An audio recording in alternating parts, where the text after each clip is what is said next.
My name is Jessica Martinez, and I'll never forget the moment I walked into Premier Financial Group's holiday party, designer dress perfectly fitted, champagne glass in hand, only to overhear my husband David's colleagues laughing about their bet on how quickly our marriage would crumble.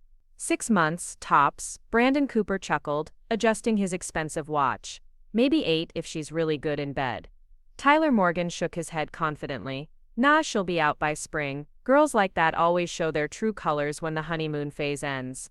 What they didn't know was that I was standing right behind the decorative pillar, listening to every word, and more importantly, what they had no idea about was what my prenup actually contained. Before we jump back in, tell us where you're tuning in from, and if this story touches you, make sure you're subscribed, because tomorrow I've saved something extra special for you. The irony of their conversation wasn't lost on me. These men, successful financial advisors who prided themselves on reading people and predicting market trends, had completely misread both my character and my situation. They saw a young Latina woman who had married into wealth and assumed I was nothing more than a gold digger waiting to cash out. What they couldn't have predicted was that I had graduated summa cum laude from UT Austin with a double major in business and finance, that I had built my own successful marketing consultancy before meeting David, and that the prenup they assumed would leave me with nothing actually contained clauses that would shock them into silence. David and I had met 3 years earlier at a charity fundraiser for literacy programs in underserved communities. I was there representing my company, Green Tech Solutions, where I had quickly risen from junior marketing associate to senior account manager within 18 months. The event was being held at the Four Seasons, and I was wearing a dress I had saved 3 months to afford, networking with potential clients while genuinely caring about the cause. David approached me during the silent auction, not with a pickup line or superficial compliment, but with a thoughtful question about sustainable marketing practices for nonprofit organizations. Our conversation lasted 2 hours, flowing naturally from professional topics to personal interests, shared values, and surprisingly similar backgrounds. Despite his polished exterior and expensive suit, David had grown up in a middle-class family in San Antonio, the son of immigrants who had built a small but successful restaurant from nothing. His parents, Helen and James Chen, had instilled in him the value of hard work and the importance of giving back to the community.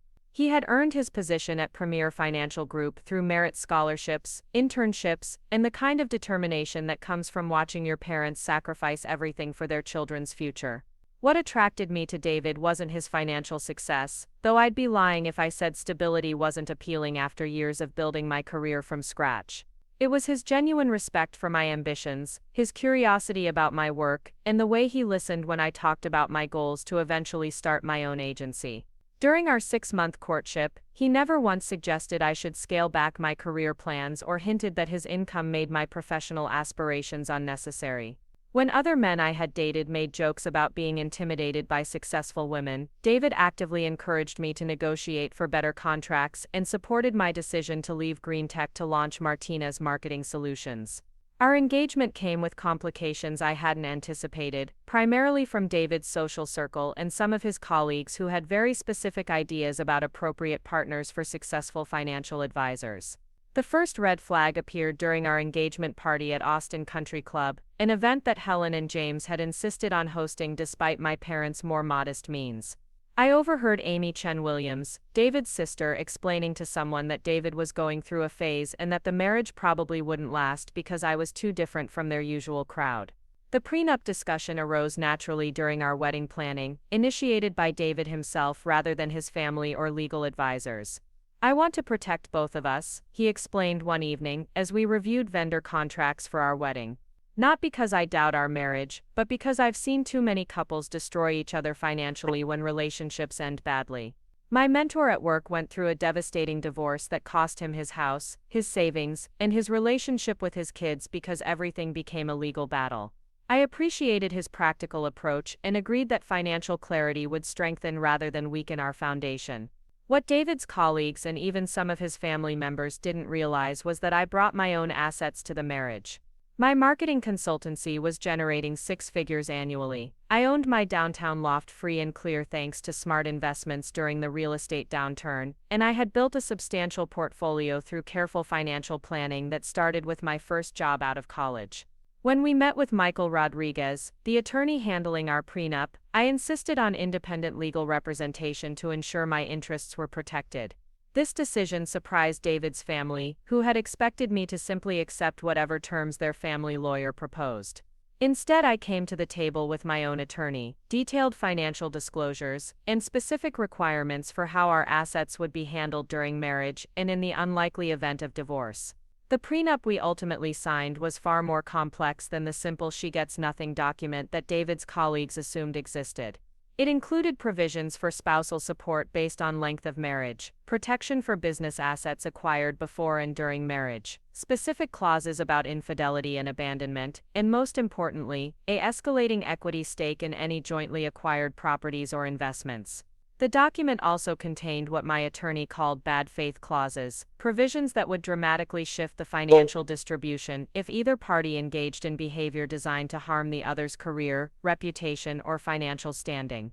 Our wedding day at the Four Seasons was beautiful, attended by 200 guests representing both of our families and professional networks.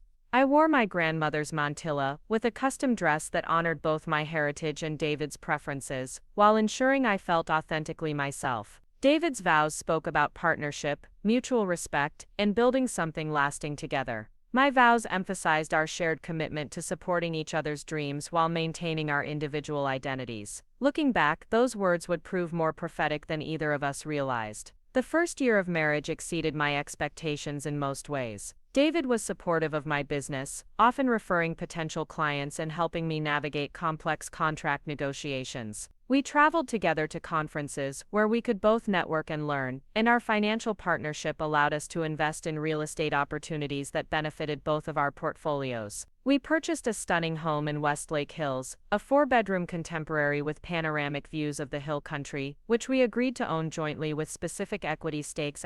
Preparing and narrating this story took us a lot of time, so if you are enjoying it, subscribe to our channel. It means a lot to us. Now back to the story. Outlined in our prenup. David's career flourished during this period as well, with his client portfolio growing substantially and his reputation within Premier Financial Group solidifying his position as a rising star. However, success brought increased pressure to conform to certain social expectations within his professional circle. The partners at his firm had very specific ideas about appropriate wives for their advisors, preferences that leaned heavily toward women who were decorative, rather than professionally accomplished, compliant rather than independently minded. The first serious crack in our relationship appeared during Premier Financial Group's annual retreat in Hill Country. Spouses were invited for the weekend portion, which was designed to be equal parts team building and social evaluation. I had been looking forward to the event, seeing it as an opportunity to better understand David's work environment and build relationships with people who were important to his career. What I discovered instead was a culture of subtle but pervasive misogyny disguised as traditional values. During the welcome cocktail reception, I found myself repeatedly introduced as David's wife, rather than by my name or profession, despite David's attempts to highlight my business achievements. When I mentioned Martinez Marketing Solutions during conversations, the responses ranged from polite disinterest to barely concealed skepticism about women in business. Stephen Walsh, one of the senior partners, actually asked if my little marketing business was more of a hobby than a serious career, since David's income obviously meant I didn't need to work. The weekend included a golf tournament that was implicitly understood to be for men only, leaving the wives to participate in spa activities and shopping excursions that I found mind-numbing. When I suggested joining the golf tournament, having played competitively in college, the suggestion was met with awkward laughter and comments about not wanting to emasculate the guys with my competitive spirit. Instead, I spent the afternoon at a wine tasting, where the conversation centered entirely on interior decorating, children we didn't yet have, and complaints about husbands who worked too much. During the formal dinner on Saturday evening, I was seated between Brandon Cooper's wife, a former pharmaceutical sales representative who had stopped working when they married, and Tyler Morgan's fiancé, a 24-year-old Instagram influencer, whose primary accomplishment seemed to be maintaining her figure and coordinating her outfits with Tyler's ties. The conversation at our table revolved around vacation planning, country club politics, and speculation about which colleagues were having affairs. When Josh Peterson's wife asked what I did for work, I explained my marketing consultancy and mentioned a recent campaign I had developed for a sustainable energy company. Brandon Cooper, who had been listening while pretending to focus on his steak, interrupted with a comment that still makes my blood pressure rise. "That's cute that David lets you keep your little business. Most guys would feel threatened by a wife who thinks she needs to work, but I guess he's secure enough in his masculinity to indulge your career fantasy." The condescension in his voice was unmistakable, but what bothered me more was the assumption that my business existed at David's discretion, that my professional success was somehow dependent on his permission or tolerance. I looked across the table at David, expecting him to correct Brandon's characterization or defend my accomplishments. Instead, he offered a weak smile and changed the subject to the upcoming football season. That night in our hotel room, I confronted David about his failure to support me during the dinner conversation. "Why didn't you say anything when Brandon called my business career fantasies?" I asked, trying to keep my voice level despite my frustration. David's response revealed a side of him I hadn't seen before, or perhaps had chosen not to acknowledge. "Brandon was probably drunk, and didn't mean anything by it," he said, loosening his tie without meeting my eyes. "You know how these guys are at work events. They say stupid things, but it doesn't really matter. What matters is that I know how talented you are, and ultimately their opinions don't affect our relationship."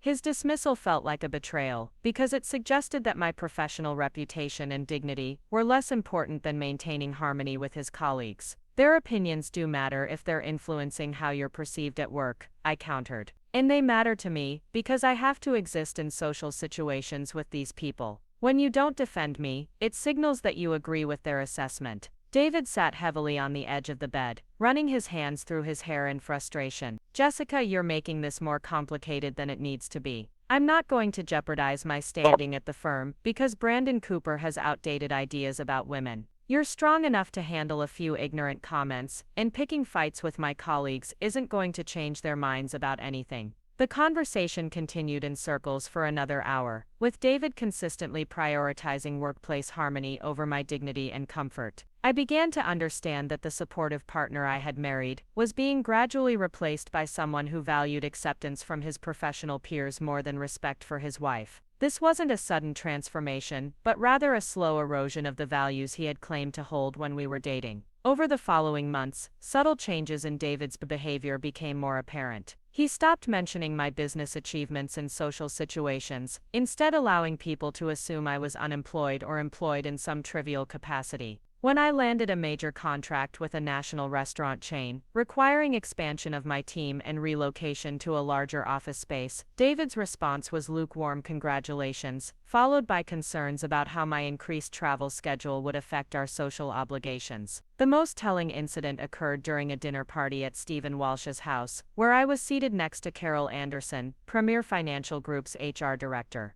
Carol was one of the few women in leadership at the firm, and I had been looking forward to speaking with someone who might understand the challenges of building a career in a male-dominated environment. Our conversation was engaging and substantive, covering everything from client acquisition strategies to work-life balance challenges for professional women. As the evening progressed, Carol mentioned that Premier Financial Group was considering hiring an external marketing consultant to revamp their digital presence and client acquisition strategies. "Your background sounds exactly like what we need," she said, leaning forward with genuine interest. "Would you be willing to submit a proposal? I'd love to see what Martinez Marketing Solutions could offer." The opportunity was significant, potentially worth a six-figure contract, and the kind of prestige client that could elevate my business to the next level. However, when I mentioned the conversation to David during our drive home, his reaction was immediate and negative. "That could create a conflict of interest," he said, his jaw tight with tension. "What if something goes wrong with the contract? What if you can't deliver what they expect? It could affect my position at the firm."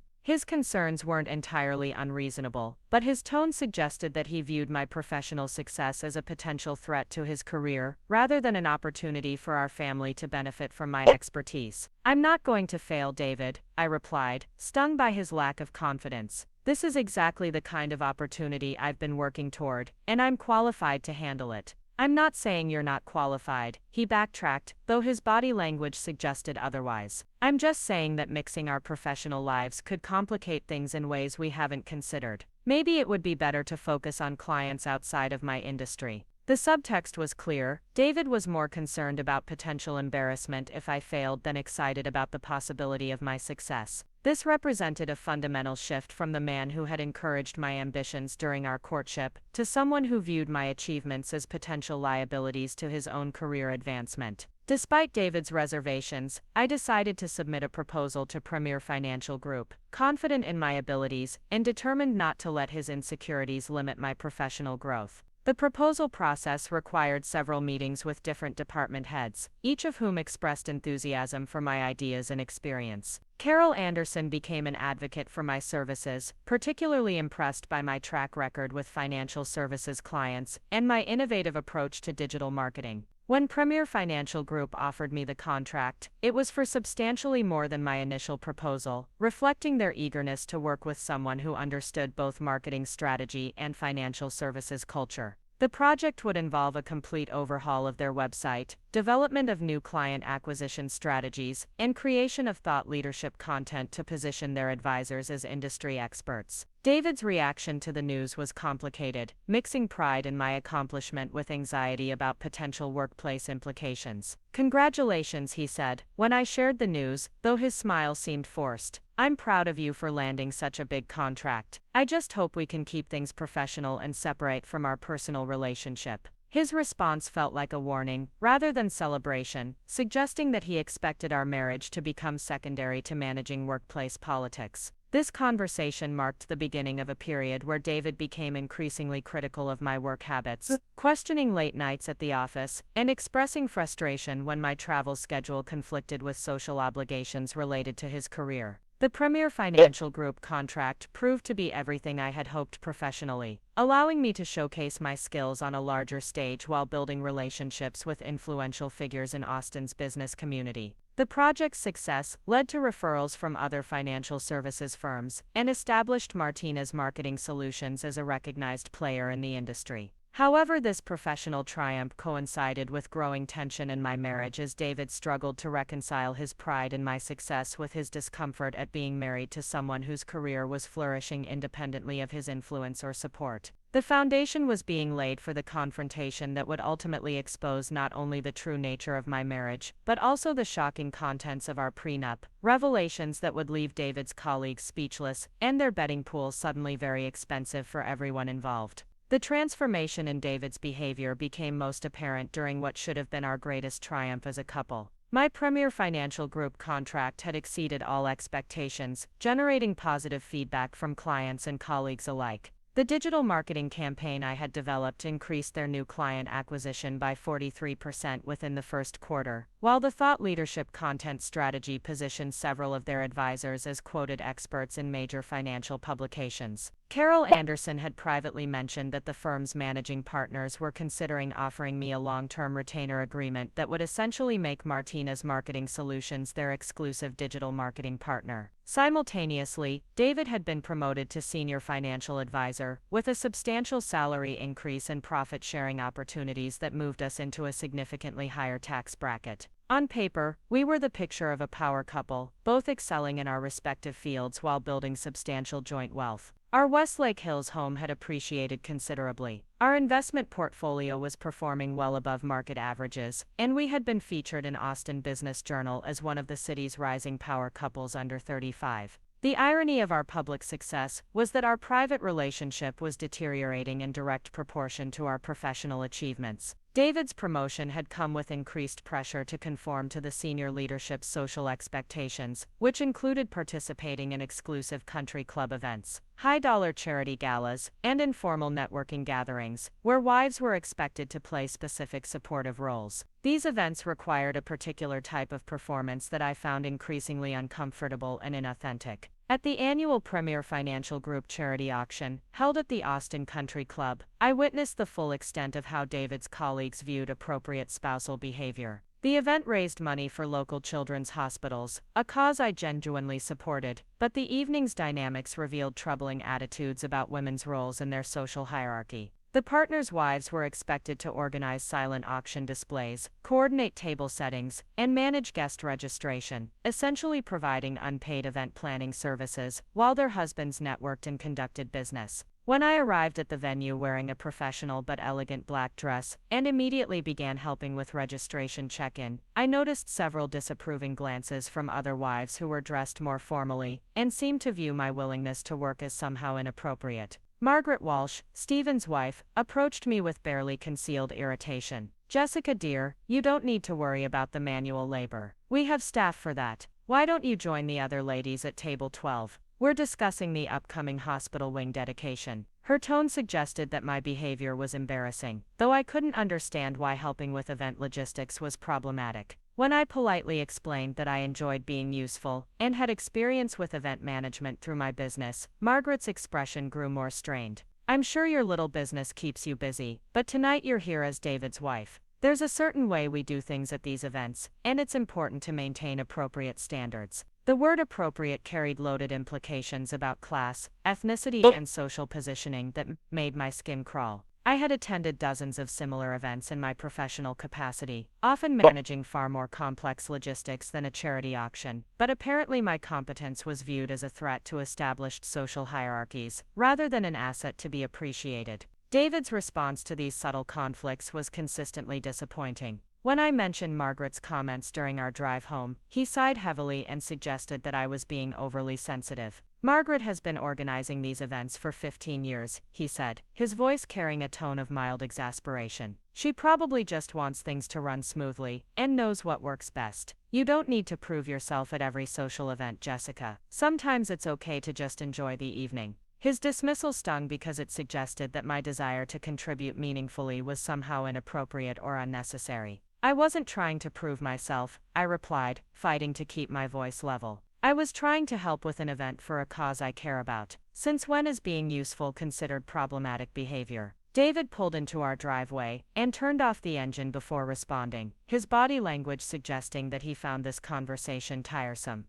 "Look, I know you're used to being in charge in your business, but these social situations have different rules. The partners' wives have established systems that work, and coming in and changing things can create unnecessary friction. I need these relationships to be smooth for my career." The revelation that David viewed my natural inclinations toward helpfulness and competence as potential career liabilities marked a significant turning point in my understanding of our marriage dynamics. I began to realize that the supportive partner I had fallen in love with was being gradually replaced by someone who prioritized social conformity over authentic relationship values. The situation deteriorated further when Brandon Cooper's wife, Ashley, organized what she called a wives' networking lunch at Cafe Blue, an upscale restaurant in downtown Austin. The invitation, delivered through David rather than directly to me, suggested that this was an opportunity for the premier financial group spouses to build stronger relationships and discuss ways to support their husbands' careers more effectively. I arrived at the lunch expecting conversation about charity work, community involvement, or perhaps collaborative social events. Instead, I found myself listening to a detailed discussion about the importance of maintaining physical appearance standards, appropriate conversation topics for business dinners, and strategies for managing household staff to ensure their husbands could focus entirely on work without domestic distractions. Ashley Cooper, who had been a pharmaceutical sales representative before marrying Brandon, spoke with the authority of someone who had successfully navigated the transition from career woman to executive wife.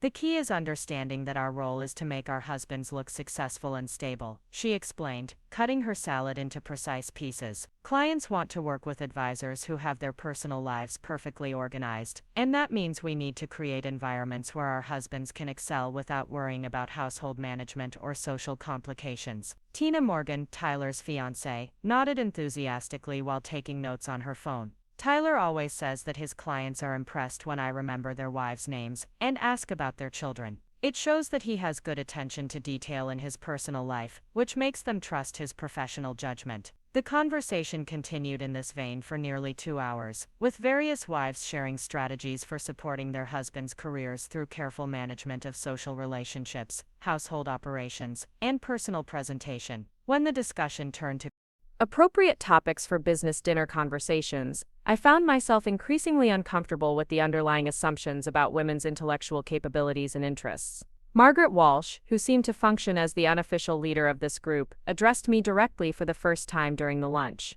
"Jessica, you'll need to be particularly careful about how you present yourself at client events. David mentioned that you have your own business, which can be confusing for clients who expect traditional family structures. The key is to downplay your professional activities and focus on supporting David's career advancement. Her advice was delivered with the tone of someone offering helpful guidance, but the implications were deeply offensive.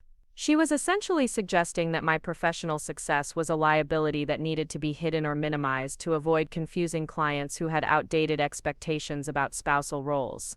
I appreciate the concern, I replied carefully, but my business has actually been an asset in social situations. Many clients are interested in marketing strategies for their own companies, and I've been able to provide valuable insights that have strengthened David's client relationships. The table fell silent for a moment, with several wives exchanging glances that suggested I had said something inappropriate. Ashley Cooper broke the silence with a laugh that didn't reach her eyes. That's sweet, but you have to be careful about positioning yourself as an expert in business situations. Clients want to feel like they're getting advice from the financial advisor they're paying, not his wife. It can be emasculating for David if you come across as too knowledgeable or assertive.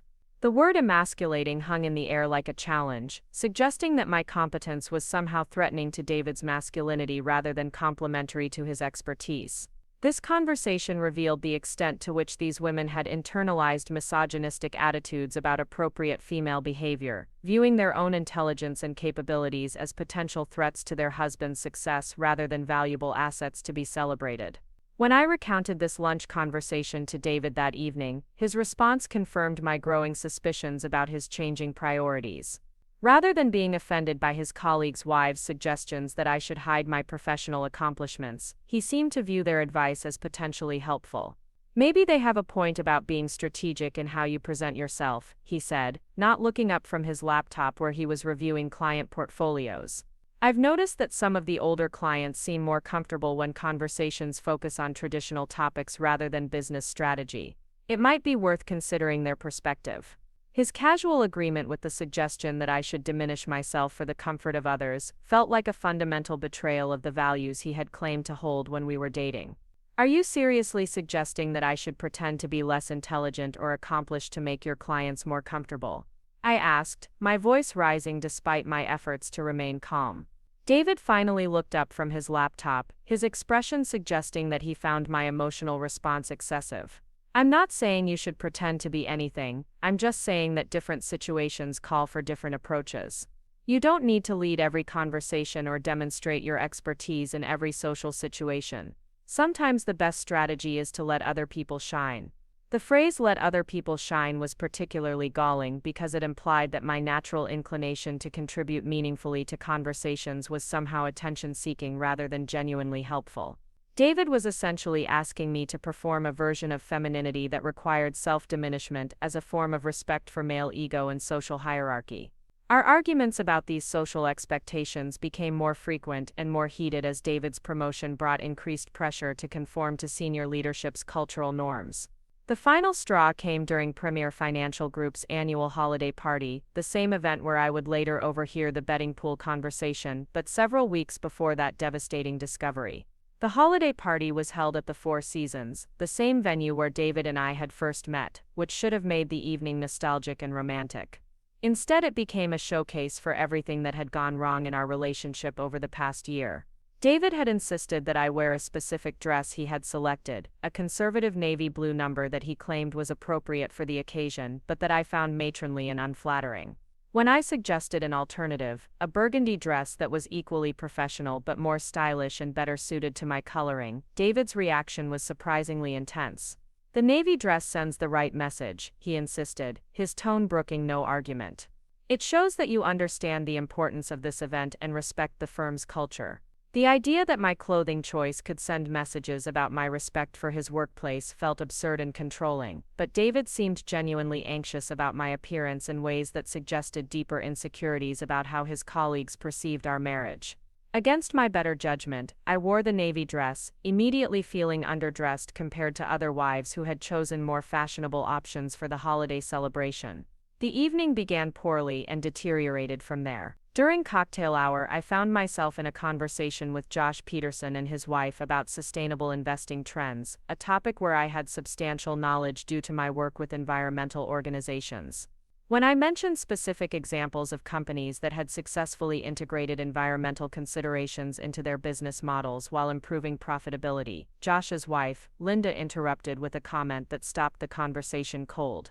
"It's so nice that you take an interest in David's work," she said with a patronizing smile. "Most wives find finance terribly boring, but you've obviously been studying up to support his career." Her assumption that my knowledge came from studying David's work rather than my own professional experience was both insulting and revealing about how these women viewed intellectual curiosity and professional competence.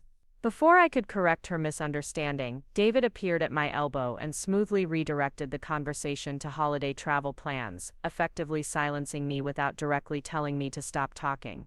The message was clear: my expertise was unwelcome in social situations related to his career, even when the conversation naturally aligned with my professional knowledge. David's intervention felt like a public reprimand, suggesting that I had been inappropriate in demonstrating competence rather than performing ignorance. As the evening progressed, I noticed David monitoring my conversations and occasionally steering me away from topics where I might display too much knowledge or assertiveness. When Stephen Walsh mentioned that the firm was considering expansion into socially responsible investing products, David quickly changed the subject before I could mention my extensive experience with environmental marketing campaigns. When Carol Anderson asked about my business during dinner, David answered for me, describing Martinez Marketing Solutions as a small consulting practice that kept me busy with local clients. His systematic minimization of my professional accomplishments in front of his colleagues was humiliating and bewildering. The man I had married had been proud of my achievements and eager to share my successes with others. This new version of David seemed embarrassed by my competence and determined to present me as a traditional wife whose primary role was supporting his career rather than pursuing my own ambitions. The final insult came during the after-dinner networking portion of the evening, when several colleagues gathered around David to discuss a potential new client, a tech startup looking for investment advice and wealth management services. The conversation naturally turned to marketing strategies for reaching younger investors, a topic where my expertise could have been valuable to everyone involved. When I started to contribute insights about digital marketing trends among millennial investors, Brandon Cooper interrupted with a comment that made my blood boil. "That's cute, Jessica, but we're talking about serious marketing strategy, not social media posts. This client needs professional-level guidance, not hobby insights." The dismissal of my professional expertise as hobby insights was so blatantly disrespectful that I expected David to immediately correct Brandon's characterization and defend my qualifications. Instead, David remained silent, allowing his colleague to insult me without consequence while continuing the conversation as if I hadn't spoken. In that moment, I understood that David had made a conscious choice to prioritize his relationships with his colleagues over his respect for me as his wife and professional equal. His silence in the face of Brandon's disrespect was a form of complicity that revealed how much he had changed since our wedding day. The drive home from the holiday party was conducted in tense silence, with David apparently unaware that anything problematic had occurred and me struggling to process the extent of his betrayal. When we arrived at our house, I confronted him about his failure to defend me during Brandon's insulting comments. "Why didn't you say anything when Brandon called my professional experience hobby insights?" I asked, my voice shaking with suppressed anger. "You know that my marketing expertise is exactly what that tech startup needs, and you let him dismiss me like I was some housewife offering Pinterest advice." David's response revealed the full extent of how his priorities had shifted since his promotion. "Brandon was probably just trying to maintain control of the conversation," he said, loosening his tie with the casual air of someone discussing a minor social awkwardness. "These guys can be territorial about business discussions, and sometimes it's easier to let them have their moment rather than creating conflict over something that doesn't really matter." The suggestion that my professional dignity didn't really matter, compared to avoiding conflict with his colleagues, was the most hurtful thing David had said during our entire marriage. "It matters to me," I replied, my voice barely above a whisper. "And it should matter to you that your wife was publicly disrespected by someone you consider a friend." David sat on the edge of our bed, running his hands through his hair in the gesture I had once found endearing, but now recognized as his way of avoiding difficult conversations. "Jessica, you're making this bigger than it needs to be. Brandon doesn't know you well enough to understand your background, and he probably didn't mean to be insulting. You're taking this too personally." His dismissal of my legitimate concerns as overreaction was a pattern that had emerged consistently whenever his colleagues' behavior created problems in our relationship. David had developed a remarkable ability to minimize their inappropriate comments, while suggesting that my responses were disproportionate or overly sensitive. "I'm taking it exactly as personally as I should," I replied, my anger finally breaking through my attempts at reasonable discussion. "When someone insults my professional qualifications in front of my husband, and my husband says nothing, that sends a message about how much respect I can expect in this marriage."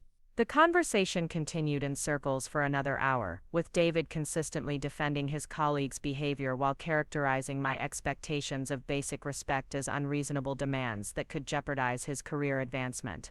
By the time we went to bed, nothing had been resolved, but I had gained disturbing clarity about how much our marriage had changed since David's promotion. The holiday party incident marked the beginning of a period where I started paying closer attention to the dynamics between David and his colleagues, particularly how they discussed their wives and marriages when they thought no one was listening. What I discovered over the following weeks would shock me into action and ultimately lead to the explosive confrontation that would expose the betting pool and change everything about how I understood my place in David's professional world. The first hint of trouble came during a casual dinner at Moonshine Patio with Tyler Morgan and his fiancée Tina. The evening had been pleasant enough, with conversation flowing naturally between couples' topics and individual interests. However, when Tina excused herself to use the restroom, the dynamic at the table shifted dramatically, and I got my first glimpse into how David's male colleagues really talked about their relationships when they thought women weren't paying attention. Tyler leaned back in his chair, swirling his whiskey with the satisfied air of someone about to share insider information. "And so how's married life treating you, Chen? Living up to the hype, or are you starting to understand why Cooper keeps warning us about ambitious wives?" The question caught me off guard, both because of its casual assumption that David would share intimate details about our marriage, and because of the reference to Brandon Cooper offering warnings about ambitious wives. I continued eating my dinner while listening carefully, curious about how David would respond to such an obviously problematic conversation starter. David's laugh was uncomfortably hearty, suggesting that this type of discussion was familiar territory, rather than an inappropriate surprise. "Jessica keeps me on my toes, that's for sure. Sometimes I think she forgets that one successful career per family is probably enough, you know? But I'm working on helping her understand how to be more supportive of the bigger picture." His characterization of my career as something I needed to forget, and his suggestion that he was working on changing my perspective felt like a betrayal of everything we had discussed about partnership and mutual support during our engagement. The casual way he dismissed my professional ambitions as incompatible with supporting the bigger picture suggested that these conversations with his colleagues were ongoing and had been influencing his attitude toward our marriage. Tyler nodded knowingly, as if David had confirmed something they had discussed before. "Cooper was just telling me about that marketing consultant thing Jessica's doing with the firm. He thinks it's going to create problems eventually, mixing business with family like that. Says women always take business conflicts personally and can't separate professional decisions from emotional reactions." The revelation that Brandon Cooper had been discussing my Premier Financial Group contract with other colleagues and characterizing it as a potential problem was alarming enough. But David's response to Tyler's comments would prove even more disturbing, revealing the extent to which he had been influenced by his colleagues' opinions about appropriate spousal behavior. "Yeah, I've been having some concerns about that too," David said, his voice dropping to a more confidential tone. "The contract is going well so far, but I worry about what happens if something goes wrong, or if the firm decides to go in a different direction. Jessica tends to take professional setbacks pretty hard, and I'm not sure she could handle it if things didn't work out the way she expects." His suggestion that I was emotionally fragile and unable to handle professional disappointments was both factually incorrect and deeply insulting.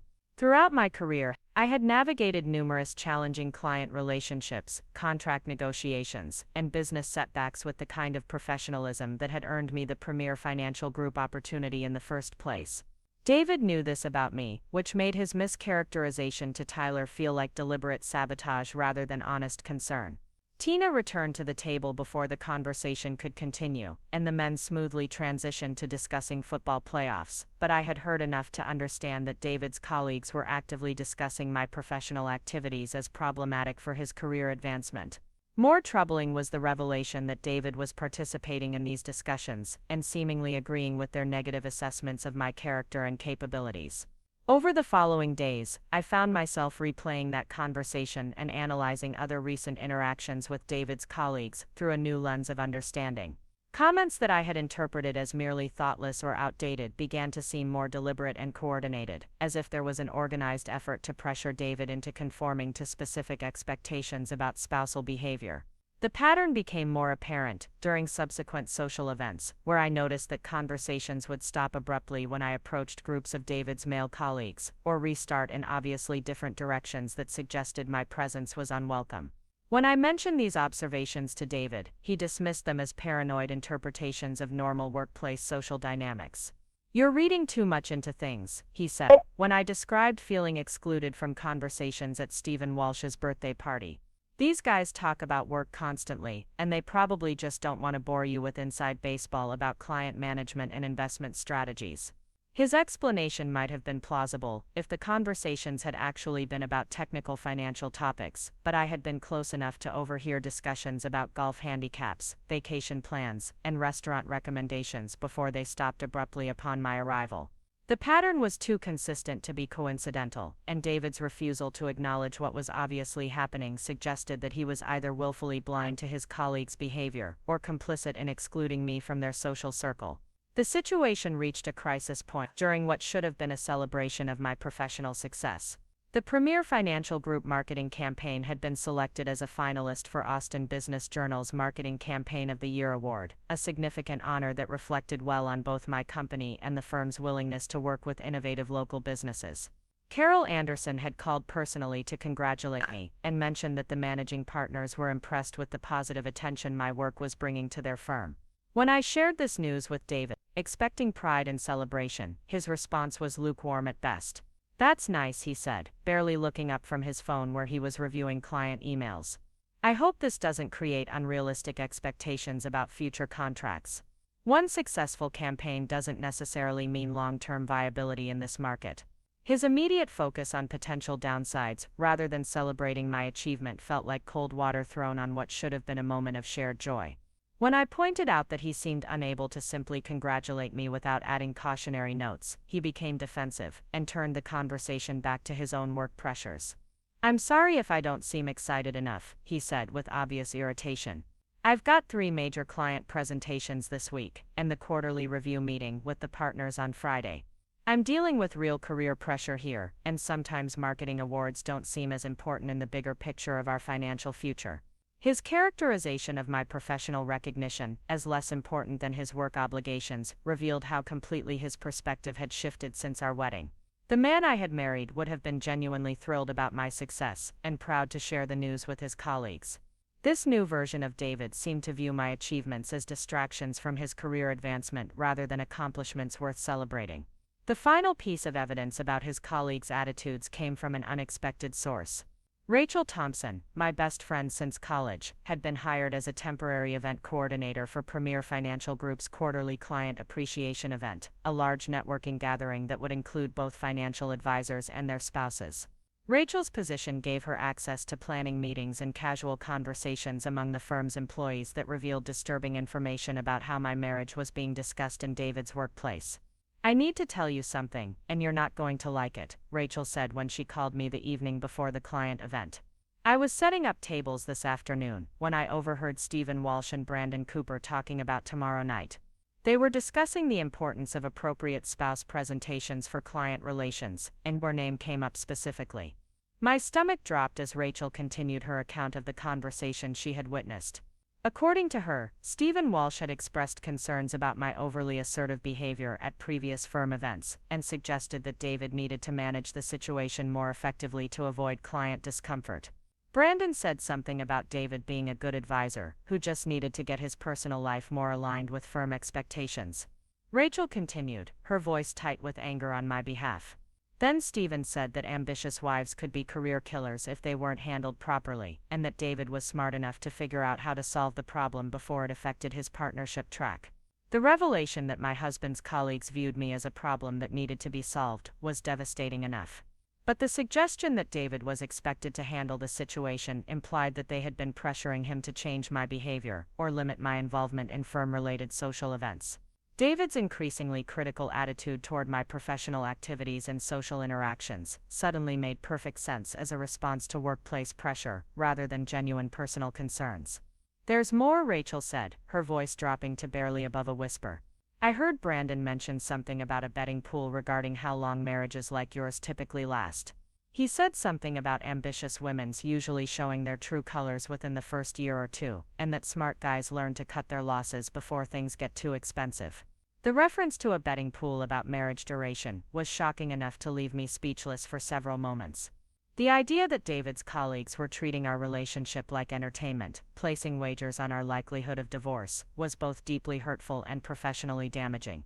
If clients or other business contacts learned about such inappropriate behavior, it could reflect poorly on the entire firm's culture and professionalism. More immediately concerning was the realization that David might be aware of this betting pool and allowing it to continue without defending our marriage or demanding that his colleagues show basic respect for our relationship. His recent behavior suggested that he was more concerned about fitting in with their culture than protecting his wife from their casual cruelty. That night, as David prepared for the client appreciation event with his usual meticulous attention to appearance and presentation, I struggled with whether to confront him about Rachel's information. Part of me wanted to give him the opportunity to explain or deny his colleague's behavior, while another part feared that his response would confirm my worst suspicions about how much he had changed since his promotion. I decided to attend the event and observe the dynamics firsthand before making any accusations or demands for explanation. If David's colleagues were indeed discussing our marriage inappropriately, and if David was complicit in allowing such behavior, I needed to understand the full scope of the situation before deciding how to respond. The client appreciation event would prove to be a turning point that exposed not only the betting pool but also the true nature of the prenup that David's colleagues assumed would leave me powerless in the event of divorce. What they didn't realize was that their underestimation of my legal protections would soon become very expensive for everyone involved in their casual cruelty. The client appreciation event at the Driscoll Hotel was exactly the kind of high-stakes social gathering where David's colleagues expected perfection from their spouses. The historic venue, with its opulent decor and crystal chandeliers, provided an impressive backdrop for Premier Financial Group's most important networking event of the year. Over 300 guests would attend, including the firm's highest-value clients, potential investors, and local business leaders, who represented millions in potential revenue. As David adjusted his cufflinks in our bedroom mirror, I watched him transform into the polished professional persona that had become increasingly dominant in our relationship. Gone was any trace of the relaxed, genuine person I had fallen in love with, replaced by someone who calculated every gesture and word for maximum strategic impact.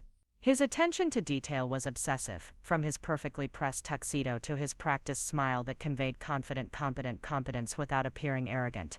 "Remember, tonight is crucial for my partnership prospects," he said, checking his watch for the third time in 5 minutes. "The managing partners will be evaluating how well their advisors represent the firm's values and cultural standards. Everything needs to be perfect." His emphasis on everything felt pointed, though he avoided direct eye contact while delivering what sounded like a prepared speech about the evening's importance. I had attended dozens of similar events throughout my own career and understood the professional stakes involved, but David's tone suggested that he viewed my presence as a potential liability rather than an asset to his success. I had chosen my outfit carefully, selecting a sophisticated black cocktail dress that was both professional and elegant without being overly attention-grabbing. The dress had received compliments when I wore it to a marketing industry gala the previous month, but David's expression when he saw me suggested dissatisfaction with my choice. "Is that dress new?" he asked, though he knew perfectly well that I had worn it to several previous events. "It seems a bit dramatic for tonight. Maybe something more conservative would be more appropriate for this crowd." His suggestion that my appearance was inappropriate stung, particularly since the dress was objectively conservative by any reasonable standard. The subtext of his criticism seemed to be that anything that might draw positive attention to me was potentially problematic for his career advancement, as if my attractiveness or style could somehow detract from his professional competence. "This dress is perfectly appropriate," I replied, keeping my voice level despite my growing frustration. "I've worn it to comparable events without any issues, and it's well within any reasonable dress code standards." David's jaw tightened slightly, a telltale sign that he was preparing to argue but trying to maintain his composure before an important evening. I'm not saying there's anything wrong with the dress objectively. I'm just thinking about the specific dynamics of tonight's event and what will make the best impression on this particular group of people. His careful phrasing couldn't disguise the fact that he was asking me to dress down to avoid standing out among his colleagues' wives, many of whom favored bland, expensive clothing that emphasized wealth over personal style. The request felt like another attempt to diminish my presence at his workplace events, part of a pattern that had been developing since his promotion. The drive to the Driscoll was conducted in tense silence, with David focused on mentally rehearsing key talking points for conversations with important clients while I processed the implications of his increasing demands for conformity. I found myself wondering when maintaining my own identity and professional confidence had become incompatible with supporting his career, and whether this change was permanent or something that could be addressed through honest communication. Upon arriving at the event, we were immediately swept into the carefully orchestrated social dynamics that govern Premier Financial Group's corporate culture. Senior partners and their wives formed natural centers of attention, surrounded by junior advisors and support staff who competed for face time and favorable impressions. The hierarchy was subtly but clearly maintained through seating arrangements, conversation patterns, and the unspoken protocol that governed who spoke when and about what topics. David transformed immediately upon entering the ballroom, his practiced charm engaging as he worked the room with the precision of someone who had studied the guest list extensively. He introduced me to clients and colleagues with polished professionalism, though I noticed that his introductions consistently emphasized my role as his wife, rather than my own professional accomplishments. When clients asked about my work, David would smoothly redirect conversations toward safer topics like our shared interest in travel or community involvement. The evening's first warning sign came during cocktail hour, when I found myself in conversation with Patricia Kim, who had recently joined Premier Financial Group as their new Director of Client Relations. Patricia was perhaps 5 years older than me, with an impressive background in wealth management, and a direct communication style that I found refreshing after months of navigating the passive-aggressive dynamics among the advisors' wives. "I've heard excellent things about your marketing work with our firm," Patricia said, accepting a glass of wine from a passing server. "Carol Anderson mentioned that your digital strategy campaign exceeded all performance metrics. That's impressive work, especially in the financial services sector where clients can be resistant to modern marketing approaches." Her genuine professional interest in my accomplishments was a welcome change from the social conversations I had been having with other spouses, and I found myself relaxing for the first time all evening. "Thank you, that means a lot coming from someone with your background." The key was really understanding that financial services clients want sophistication without complexity, professional credibility without intimidation. As I explained the strategic thinking behind the campaign's success, I noticed that our conversation was attracting attention from nearby groups. Several colleagues had moved closer, apparently interested in hearing about marketing strategies that had generated measurable results for their firm. What should have been a positive moment of professional recognition became complicated when David appeared at my elbow with an expression of barely controlled anxiety. "Patricia, I hope Jessica isn't boring you with too many details about her projects," he said with a laugh that sounded forced even to my ears. "She gets excited about marketing theory and sometimes forgets that not everyone shares her passion for digital analytics." His interruption and dismissive characterization of my expertise as enthusiasm rather than professional competence was humiliating, particularly in front of Patricia, who had specifically sought out the conversation and was clearly interested in the strategic details I had been sharing. Patricia's expression shifted slightly, suggesting that she recognized the inappropriate nature of David's intervention but was too professional to comment directly. "Actually, I was quite interested in hearing more about conversion rate optimization in the financial sector," Patricia replied diplomatically. "It's exactly the kind of strategic thinking that could benefit our other client acquisition initiatives." David's smile became more strained as he realized that his attempt to minimize my expertise had backfired in front of someone whose opinion could influence his career prospects. "Of course, Jessica has some good insights. I just don't want her to monopolize your time when I'm sure you have other people you need to speak with tonight." The suggestion that I was monopolizing Patricia's time was particularly galling since she had initiated our conversation and was actively encouraging me to continue sharing professional insights. David's behavior suggested that he viewed any positive attention I received for my expertise as somehow threatening to his own professional standing, as if my competence diminished rather than enhanced his reputation. Patricia excused herself shortly after David's intervention, but not before giving me her business card and mentioning that she would like to schedule a follow-up conversation about potential consulting opportunities. As she walked away, David's expression revealed his displeasure with how the interaction had concluded. "What was that about?" I asked quietly, aware that we were still surrounded by his colleagues and clients who might overhear our conversation. "What was what about?" David replied, though his tone suggested that he knew exactly what I was referring to. "You basically told Patricia that I was boring her, and suggested that my professional insights weren't worth her time. Why would you undermine me like that in front of someone from your firm?" David's jaw tightened as he looked around the room, apparently checking to see if anyone was observing our discussion. "I wasn't undermining you. I was trying to help you make a good impression by not overwhelming her with technical details. Some people appreciate enthusiasm, but others find it off-putting when someone comes on too strong." His characterization of my professional expertise as coming on too strong was deeply offensive, particularly since Patricia had explicitly encouraged me to continue sharing insights and had requested a follow-up meeting. David's interpretation of the situation seemed designed to justify his inappropriate intervention rather than acknowledge that he had damaged a potentially valuable professional relationship. Patricia specifically asked for those technical details, and she gave me her card because she wants to discuss consulting opportunities. I replied, struggling to keep my voice low despite my growing anger. "You interrupted a conversation that was going well and made it seem like I don't understand appropriate professional boundaries." David's response revealed the extent to which his colleagues' opinions had influenced his perception of my professional activities. "Jessica, you have to understand that mixing our personal and professional relationships creates complications that I have to manage. When you start discussing business deals at social events, it puts me in an awkward position with my colleagues who might think I'm leveraging our marriage for your benefit. The suggestion that my professional success was somehow unfairly dependent on our marriage was both factually incorrect and deeply insulting. I had earned the Premier Financial Group contract based on merit, and Patricia's interest in additional consulting work reflected her evaluation of my demonstrated results rather than any favoritism related to my relationship with David. Before I could respond to his accusations, we were interrupted by the arrival of Stephen Walsh and his wife Margaret, who approached with the kind of forced sociability that characterized many interactions at firm events.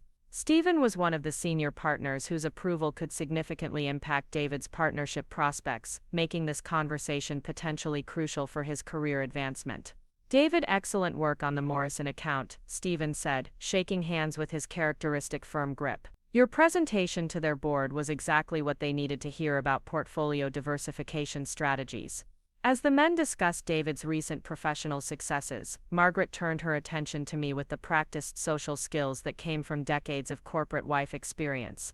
"Jessica, dear, you look lovely tonight.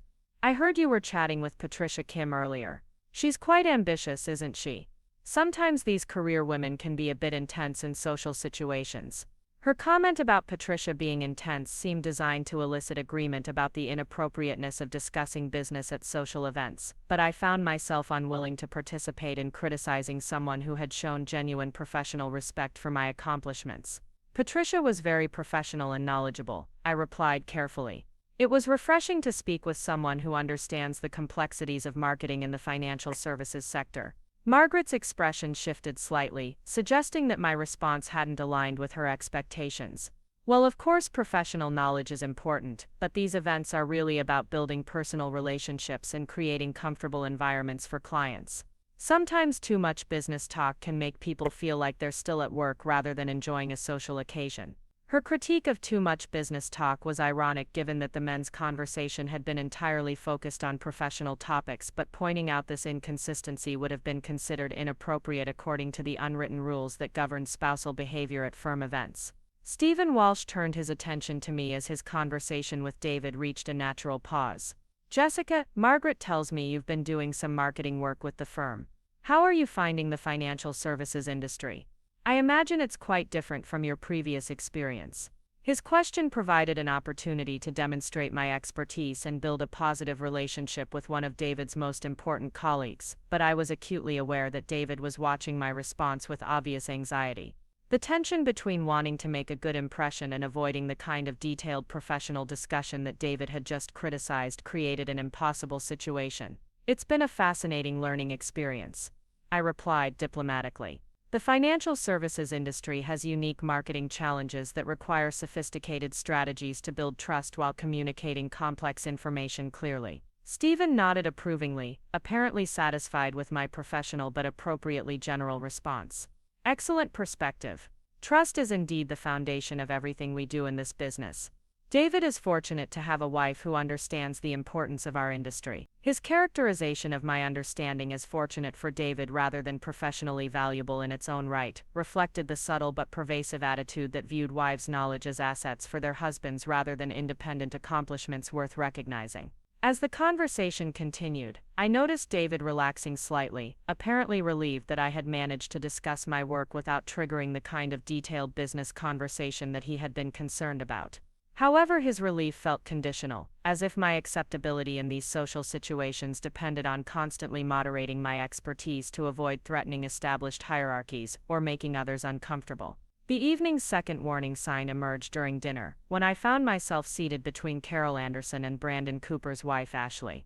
Carol had specifically requested this seating arrangement, apparently wanting to continue our previous discussions about marketing strategy and potential future collaborations. Ashley's presence created an interesting dynamic, since she represented the traditional executive wife model that David's colleagues seemed to prefer, while Carol embodied the successful career woman who had broken through barriers in their male-dominated industry. "I've been thinking about our conversation at the networking lunch," Carol said quietly as the salad course was served. "Your insights about generational marketing differences really resonated with me. I'd like to explore whether there might be opportunities for Martina's marketing solutions to work with us on some broader initiatives beyond the current contract." Her mention of expanded opportunities was exactly the kind of career advancement that should have made me excited. But I found myself glancing nervously at David, who was seated across the table and appeared to be monitoring my conversation despite being engaged in his own discussion with other colleagues. Ashley leaned forward with interest, though her expression suggested curiosity rather than professional engagement. "That sounds exciting, Jessica. Although I have to say, managing business relationships while being married to someone in the industry must create some interesting dynamics. How do you handle the potential conflicts of interest?" Her question contained implicit criticism disguised as innocent curiosity, suggesting that my professional relationship with David's firm was somehow inappropriate or ethically questionable.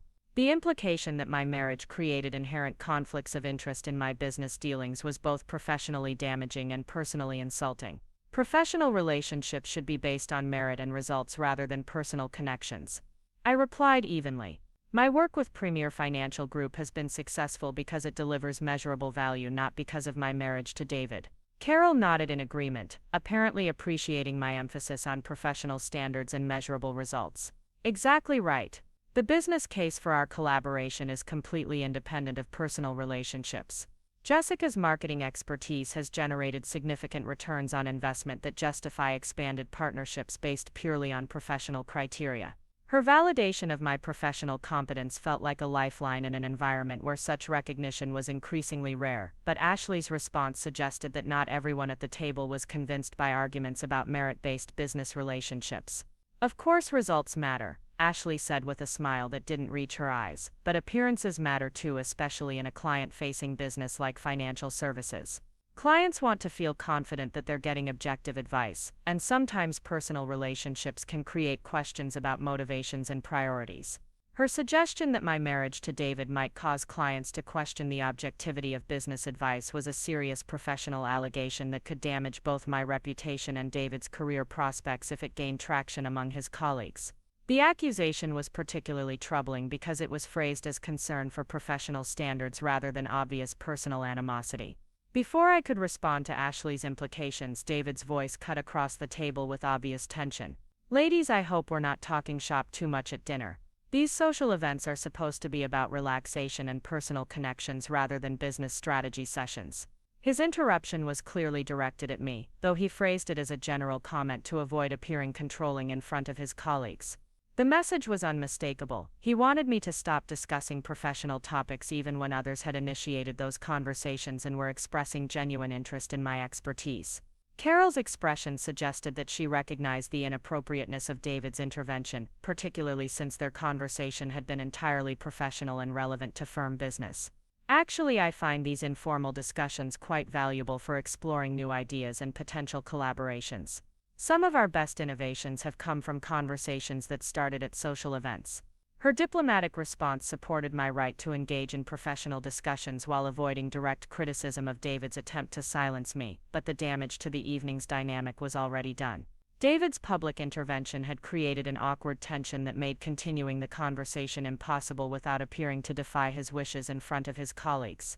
The remainder of dinner passed in stilted conversation about safer topics like travel plans and restaurant recommendations, but I was acutely aware that David had succeeded in limiting my professional interactions at an event that could have generated significant business opportunities. His behavior suggested that he viewed my career success as a threat to his own advancement rather than a complementary asset that could benefit both of our professional prospects. As the evening progressed toward the networking portion of the event, I observed the other couples and noticed patterns in how the successful advisors managed their spousal relationships. The partners who seemed most confident and secure encouraged their wives to engage meaningfully with clients and colleagues, viewing their spouse's social skills and intelligence as assets that enhanced their professional reputation.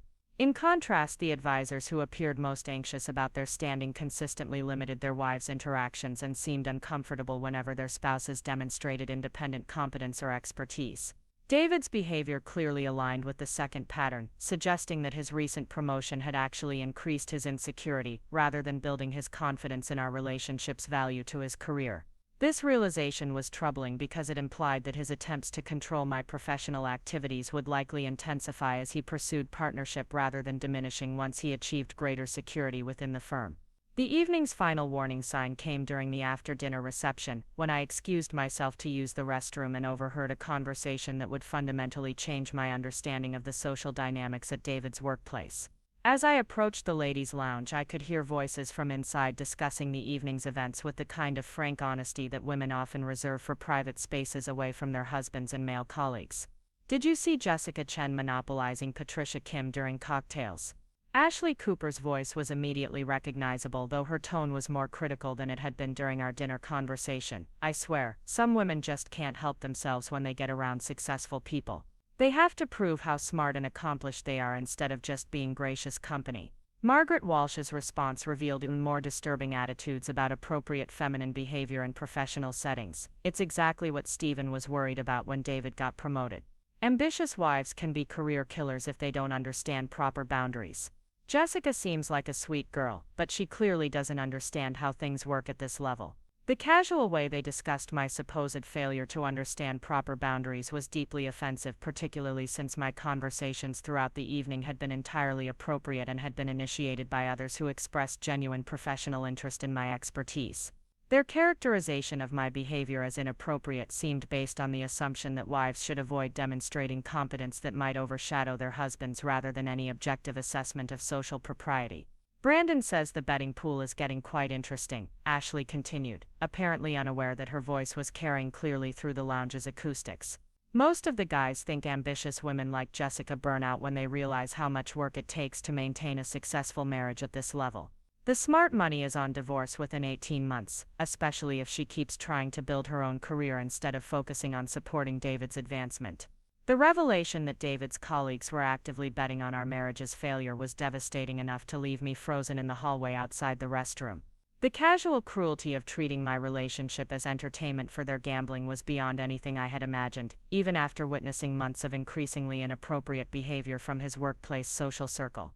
Margaret's response provided even more disturbing insight into how these women viewed marriage and professional success. "Honestly, I don't understand why modern women make everything so complicated. If David becomes a partner, Jessica will have everything she could possibly want. Nice house, financial security, social status, travel opportunities. Why would she risk all of that by insisting on pursuing her own career goals? It seems selfish and short-sighted." Their conversation continued for several more minutes, covering topics that ranged from my clothing choices to speculation about my ethnic background and family finances, but I had heard enough to understand that the hostility I had been experiencing wasn't coincidental or based on personality conflicts. David's colleagues and their wives had made deliberate decisions to view me as a threat to their social hierarchy and were actively working to pressure David into conforming to their expectations about appropriate spousal behavior. When I finally entered the restroom, both women stopped talking abruptly and offered the kind of forced smiles that confirmed they were aware I might have overheard their conversation. The remainder of our brief interaction was conducted with exaggerated politeness that felt more threatening than open hostility, since it suggested they were capable of maintaining pleasant facades, while actively working to undermine my marriage behind the scenes. As I returned to the reception, I found David engaged in animated conversation with Brandon Cooper and Tyler Morgan near the bar. Their body language suggested they were discussing something serious and potentially sensitive, with frequent glances around the room to ensure their conversation wasn't being overheard by clients or senior partners. I approached carefully, hoping to catch fragments of their discussion that might provide insight into the betting pool Ashley had mentioned, or other aspects of how my marriage was being discussed among David's colleagues. What I heard would confirm my worst fears about David's complicity in his colleagues' inappropriate behavior, and set the stage for the confrontation that would ultimately expose the full extent of their casual cruelty. The key is Managing expectations gradually, Brandon was saying as I came within earshot. You can't just suddenly change the rules or she'll push back and create drama that affects your work performance. But if you consistently reward appropriate behavior and discourage problematic patterns, most women eventually adapt to what's expected at this level. Tyler nodded in agreement, swirling his whiskey with the satisfied air of someone sharing hard-won wisdom. Exactly. Tina used to have all these ideas about starting her own interior design business, but I helped her understand that supporting my career advancement would be more fulfilling than trying to compete in a challenging market. Now she focuses on making our home beautiful and supporting my client relationships, and she's much happier. David's response to this advice about manipulating wives into abandoning their career goals would prove to be the final evidence I needed about how much our marriage had changed since his promotion and how far he was willing to go to earn acceptance from colleagues who viewed successful women as threats to be managed rather than partners to be celebrated. David's voice carried clearly across the reception area as he responded to his colleagues' advice about managing wives with troubling ambitions.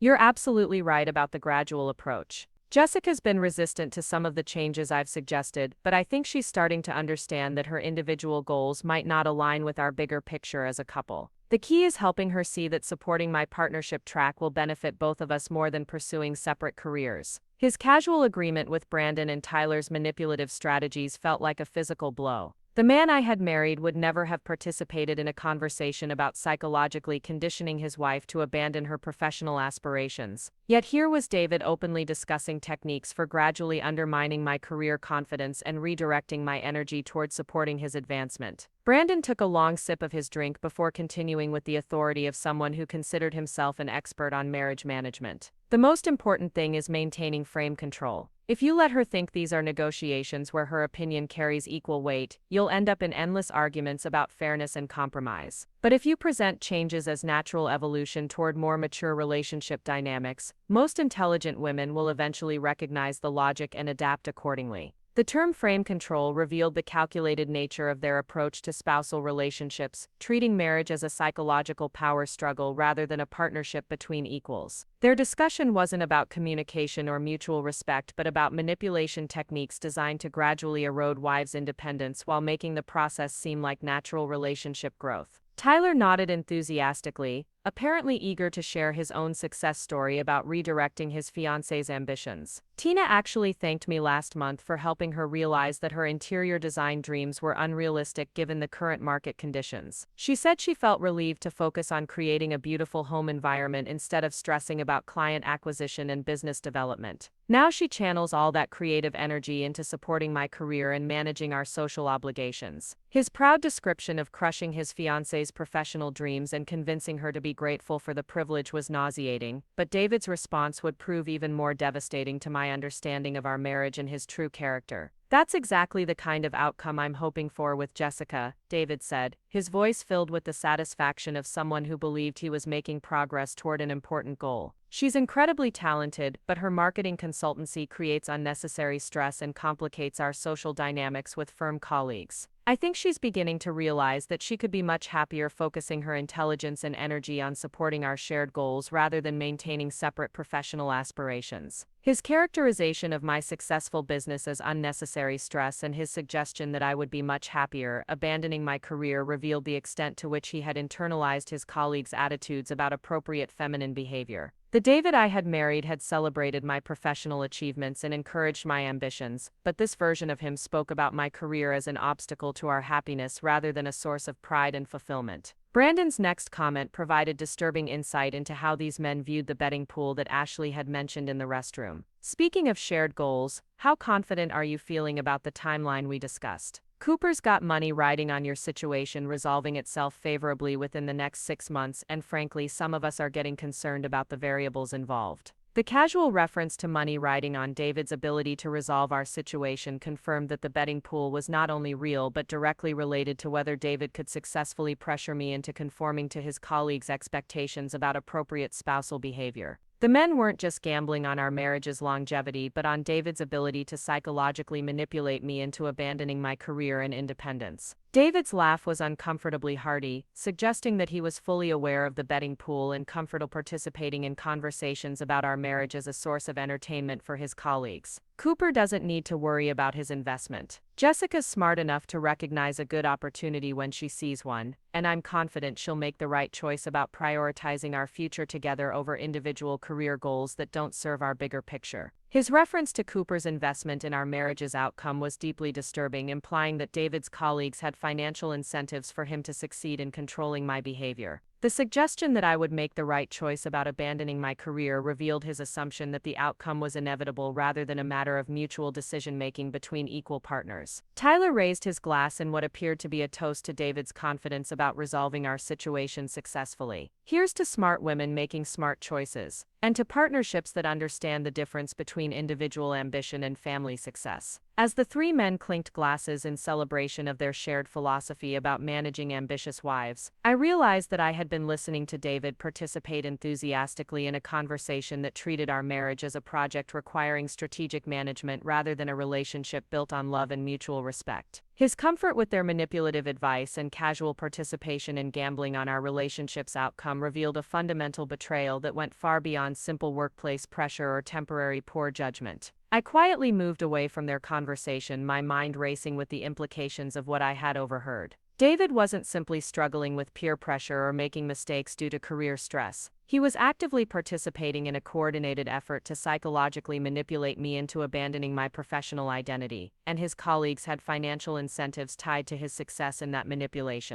The remainder of the evening passed in a blur of forced social interactions and careful observation of dynamics I now understood in an entirely different context. Every conversation between David and his male colleagues took on new meaning when viewed through the lens of their shared project to manage their wives' behavior and ambitions. Every interaction with the other wives became an opportunity to observe how successfully other women had been pressured into conforming to expectations about appropriate feminine behavior in their social circle. During the drive home, David was effusive in his praise for how the evening had gone, apparently unaware that I had overheard any problematic conversations. "I think tonight went really well for both of us," he said, his voice filled with satisfaction. "You handled the social dynamics perfectly, and I could tell that the partners were impressed with how well we work as a team." His characterization of my carefully modulated behavior as handling social dynamics perfectly felt like praise for successful performance of a role rather than appreciation for my authentic self. The suggestion that we had worked well as a team was particularly galling, given that his version of teamwork apparently involved systematically undermining my professional confidence and independence. "What did you think of your conversations with Patricia Kim and Carol Anderson?" I asked carefully, curious about whether he would acknowledge the professional opportunities that had emerged from those interactions or focus on potential problems they might create for his career advancement. David's expression tightened slightly, suggesting that he viewed those conversations as problematic rather than positive.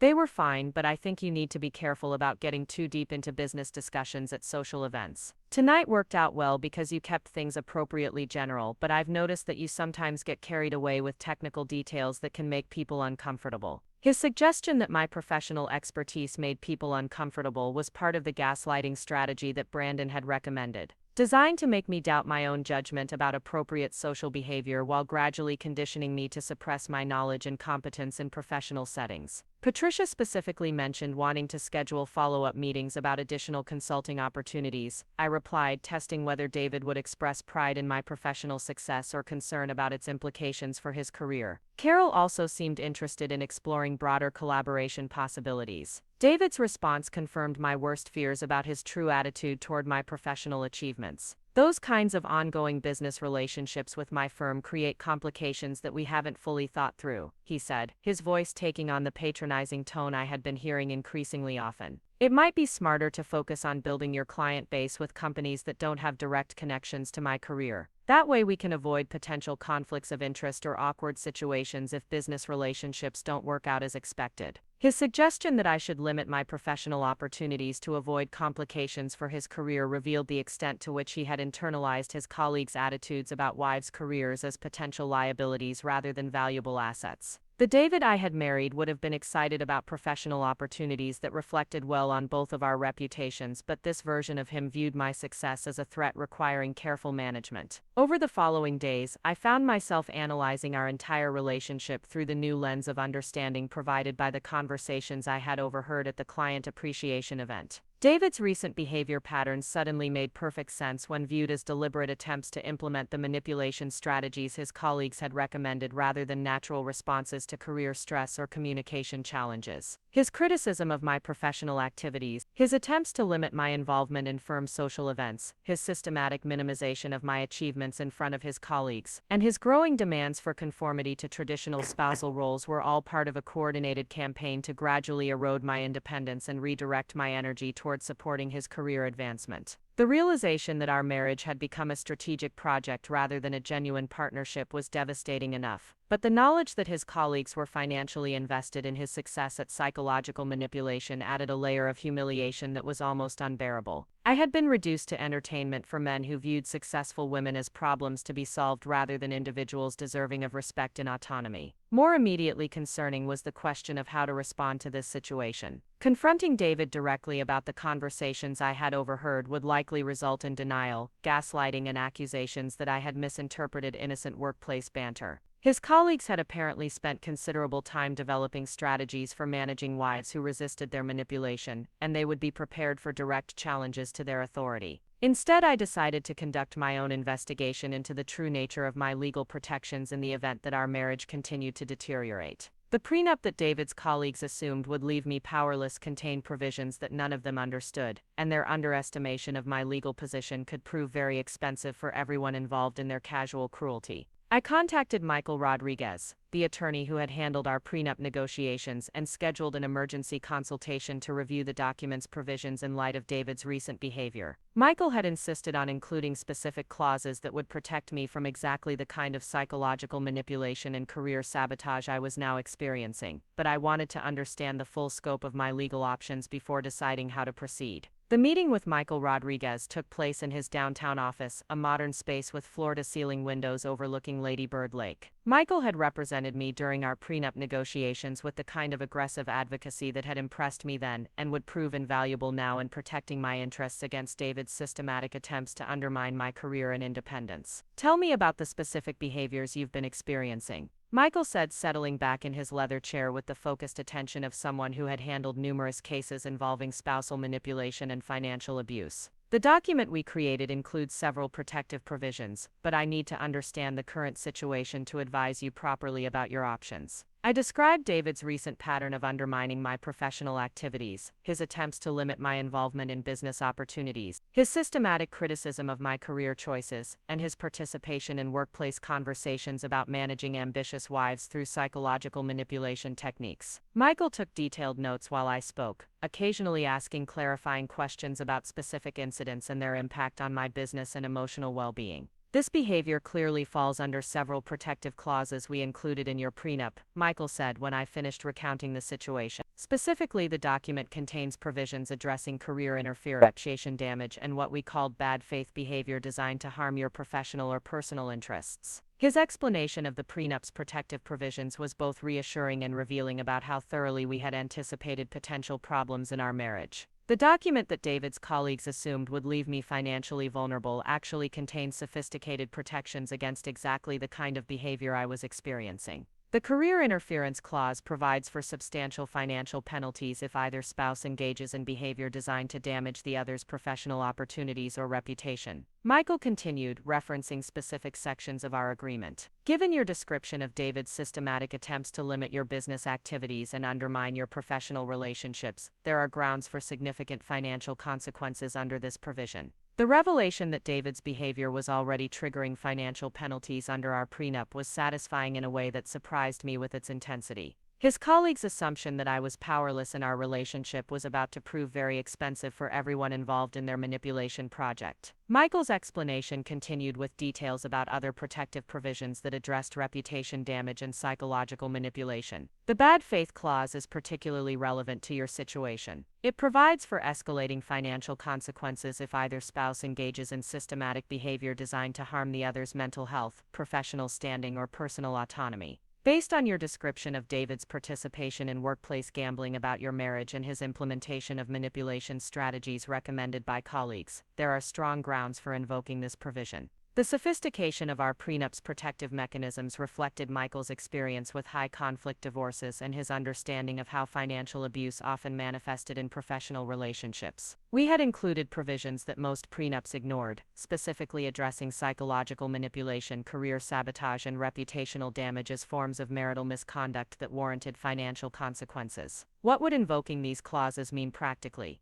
I asked, curious about the specific financial implications for David and potentially his colleagues who were gambling on our marriage's outcome. Michael's smile was grimly satisfied as he explained the financial consequences of David's recent behavior. The career interference clause provides for damages equal to twice the value of any professional opportunities lost due to spousal sabotage, plus punitive damages of $50,000 for each documented incident of intentional career undermining. The bad faith clause includes additional penalties for systematic psychological manipulation, including potential forfeiture of marital assets if the behavior is sufficiently egregious. The realization that David's recent behavior could cost him hundreds of thousands of dollars in prenup penalties was both shocking and deeply satisfying. His colleagues' casual cruelty and financial gambling on our marriage's outcome was about to become very expensive for everyone involved. There's also the question of the betting pool you mentioned, Michael continued, his expression growing more serious. If David's colleagues have financial incentives tied to his success at manipulating your behavior, that could constitute conspiracy to commit spousal abuse, which would trigger additional protective provisions in your agreement.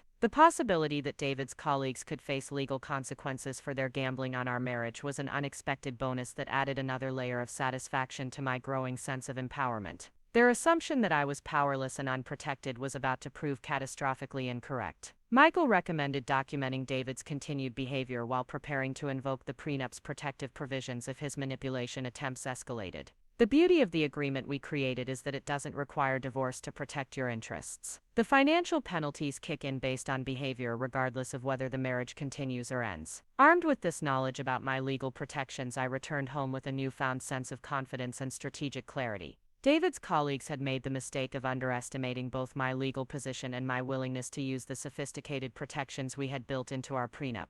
Their casual cruelty and financial gambling on our marriage was about to become the most expensive entertainment they had ever purchased. That evening, David returned from work with obvious excitement about a conversation he had apparently had with his colleagues about our relationship's progress. I had lunch with Brandon and Tyler today, and they were both impressed with how well last night's event went, he said, loosening his tie with the satisfied air of someone who believed his project was succeeding. They think you're really starting to understand how things work at this level, and Brandon mentioned that he's feeling more confident about his investment in our situation. His casual reference to Brandon's investment in our marriage confirmed that the betting pool was ongoing and that David was comfortable participating in conversations about our relationship as a source of entertainment and profit for his colleagues. The satisfaction in his voice as he described their approval of my behavior revealed how completely he had embraced their manipulation strategies. What kind of investment? I asked, innocently curious about whether David would be honest about the gambling or attempt to cover up his colleagues' inappropriate behavior. David's expression shifted slightly, suggesting that he realized he had revealed more than intended about his colleagues' financial interest in our relationship's outcome.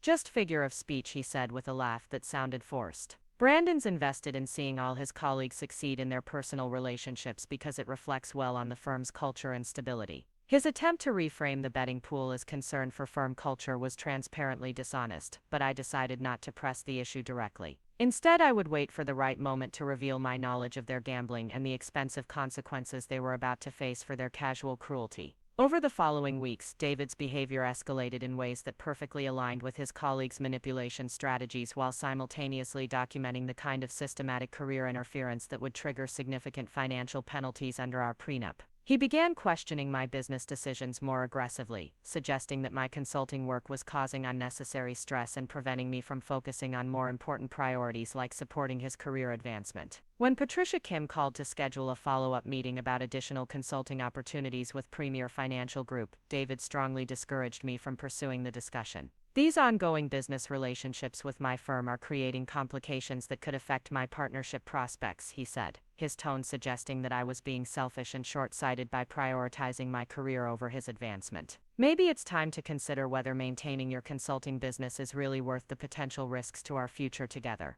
His suggestion that I should abandon my successful business to avoid complications for his career was exactly the kind of career interference that our prenup was designed to address. Michael Rodriguez had been prescient in anticipating that high-achieving spouses might face pressure to sacrifice their professional goals for their partner's advancement, and the financial protections we had built into our agreement were about to prove their value. The final straw came when David explicitly asked me to decline the expanded consulting opportunities with Premier Financial Group and suggested that I should consider winding down Martinez Marketing Solutions entirely to focus on supporting his partnership pursuit. I know this seems like a big change, he said with the patronizing tone that had become characteristic of his manipulation attempts. But I think you'll find it liberating to focus your intelligence and energy on goals that benefit both of us rather than maintaining separate professional aspirations that create stress and complications. His request that I abandon my career was delivered with the kind of calculated reasonableness that Brandon Cooper had recommended, framed as an opportunity for personal growth rather than a demand for professional sacrifice. However, the underlying message was unmistakable. David expected me to prioritize his career advancement over my own professional fulfillment, and he was confident that I would ultimately comply with his expectations. Instead of agreeing to his demands or engaging in the kind of emotional argument that his manipulation strategy was designed to provoke, I simply smiled and told him I would consider his suggestion carefully.